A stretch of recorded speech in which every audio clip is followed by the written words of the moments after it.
Olá, meus amigos, Deus abençoe a todos, sejam muito bem-vindos ao Teologando. Se você é novo por aqui, eu quero te encorajar, se inscreve no canal, ative as notificações clicando no sininho, tá bom? Observa, entra aí no canal e observa o conteúdo, o canal é relativamente novo, mas já tem algum conteúdo e você dando uma observada, quem sabe lhe interesse e você gosta, se sente abençoado com esse tipo de conteúdo, então se inscreve no canal, me ajude a crescer o canal, porque, como dissemos desde o princípio, temos a intenção de espalhar, divulgar, compartilhar conhecimento bíblico teológico com o maior número de pessoas possível, tá? De maneira isenta, de maneira gratuita, sem a intenção de vender material nenhum por trás disso. Enfim, nosso interesse é compartilhar com você conhecimento bíblico teológico. Lembrando que nós não somos o dono da verdade e, como disse desde o princípio, a minha intenção é passar aqui, através do Teologando, a visão com a qual eu vejo determinados fatos. Qual a minha opinião acerca de alguns fatos da Bíblia. Querendo tirar aqui dúvidas, trazer esclarecimento sobre alguns pontos e fatos narrados na Bíblia Sagrada.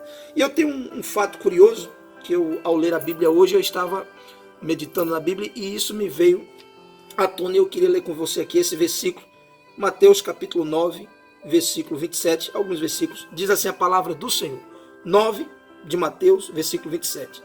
E partindo Jesus dali, seguiram-no 2 cegos, clamando e dizendo: tem compaixão de nós, filho de Davi.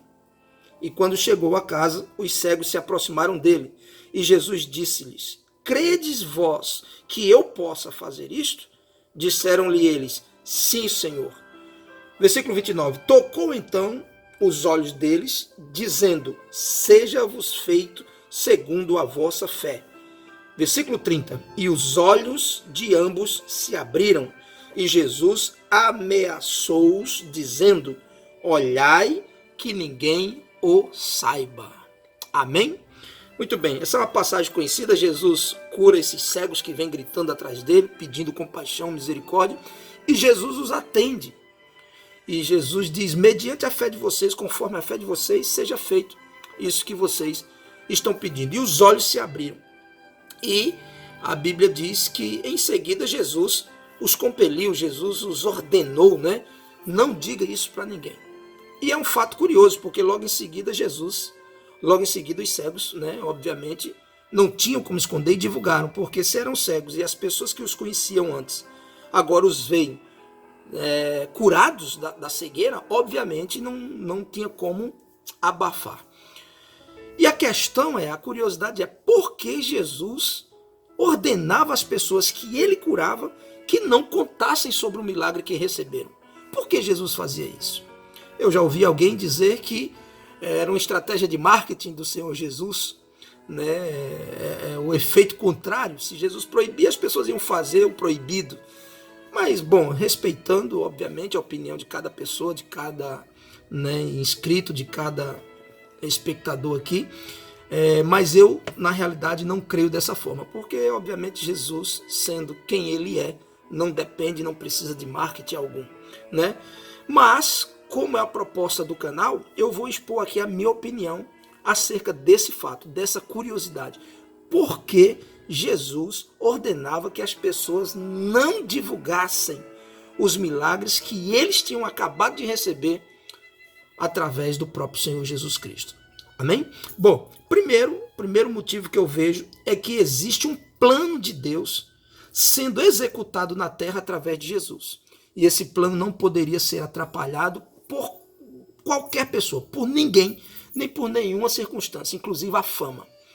Existia nesse plano um propósito, o propósito da cruz. Jesus iria à cruz, para na cruz do Calvário redimir toda a humanidade.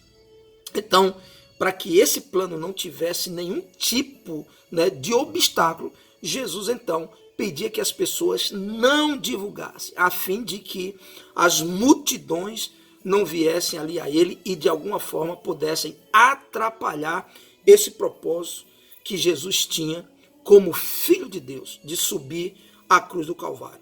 O segundo motivo pelo qual eu vejo que ele pedia que as pessoas não contassem sobre o milagre que ele acabara de fazer, era para que essas pessoas não pudessem proclamar a ele como rei e Messias antes da hora. Jesus é o Messias, Jesus é o Messias, Jesus é o rei dos reis, mas se isso é sabido e passado para as pessoas antes da hora, poderia atrapalhar o plano de Deus. Então Jesus pede e ordena veementemente que as pessoas não divulguem. Veja, Malaquias capítulo 4:2 tem uma profecia acerca do Messias, o sol da justiça. Ele viria e por debaixo, né, em sua orla, na orla das suas vestes, naquelas franjas que o rabino judeu carrega nas suas vestes, que também é conhecido como asas, né, canaf. Eu falei isso no outro vídeo aqui do Teologando, você procura, né, o mistério das asas de Jesus. Então, enfim, Jesus, ele aparece para as pessoas, em Mateus capítulo 14, versículo 35 e 36 fala sobre isso, que as pessoas eram trazidas a eles, muitos enfermos, e quando tocava na orla das suas vestes, essas pessoas eram curadas. Não só a mulher do fluxo de sangue, mas muitos outros eram curados. Isso era o sinal de que aquela profecia de Malaquias estava se cumprindo em Jesus. De fato, ele era o Messias, de fato, ele era o rei esperado.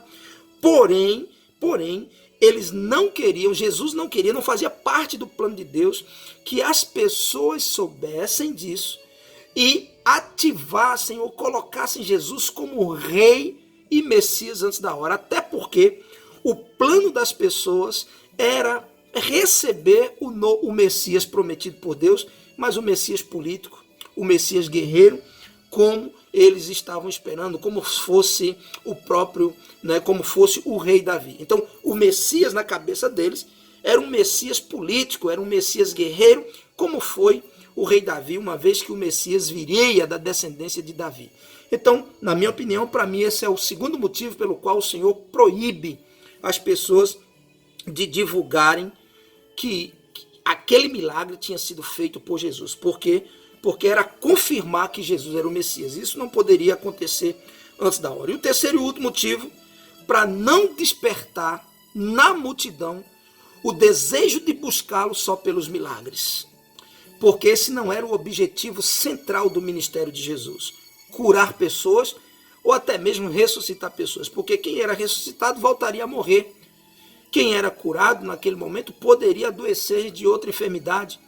Enfim, naquela hora era curado, Jesus curava, realmente há poder no nome de Jesus, porque era para que se cumprisse a profecia, disse Mateus também, no capítulo 8, que aquelas pessoas que eram curadas era para que se cumprisse a profecia dita por Isaías, que ele levou verdadeiramente sobre si as nossas enfermidades. Mas esse não era o objetivo central. O objetivo central do ministério de Jesus era trazer o homem de volta a Deus, através do arrependimento, e assim poder perdoar o homem. A mensagem central de Jesus, o objetivo central do ministério de Jesus, salvar o homem perdido e mergulhado no pecado, trazê-lo de volta a Deus, através do perdão gerado pelo arrependimento desse homem. Tá bom, queridos? Então, essa é a resposta que eu tenho para te dar quanto a essa questão. Por que Jesus proibia as pessoas de divulgarem os milagres que recebiam através dele, né? Primeiro, porque tinha o propósito da cruz, para esse propósito não ser atrapalhado pela fama e a muita divulgação e o juntar de muita multidão. Segundo, para que não proclamassem ele antes da hora como rei e Messias, até porque a intenção do povo era proclamar um Messias político. E em terceiro, porque Jesus não queria divulgar, ou seja, Jesus não queria centrar o seu ministério ou incentivar, despertar nas pessoas que buscassem a ele só pelos milagres. Mas a intenção de Jesus era salvar o arrependido, as ovelhas perdidas da casa de Israel serem salvas. Esse é o objetivo. Em alguns casos você pode observar que até os demônios que Jesus expulsava os repreendia, dizendo: não falem nada, porque os demônios sabiam quem era Jesus. E isso não era para ser divulgado, né, antes do momento devido. Tá bom, meu querido? Espero ter colaborado com o seu crescimento, espero ter colaborado com a elucidação, tirado, quem sabe, essa dúvida, se porventura permeava a sua mente. É mais uma curiosidade aqui respondida, né, e trazida à luz pelo Teologando. Tá bom? Deus abençoe você, um forte abraço e até o próximo Teologando em nome de Jesus.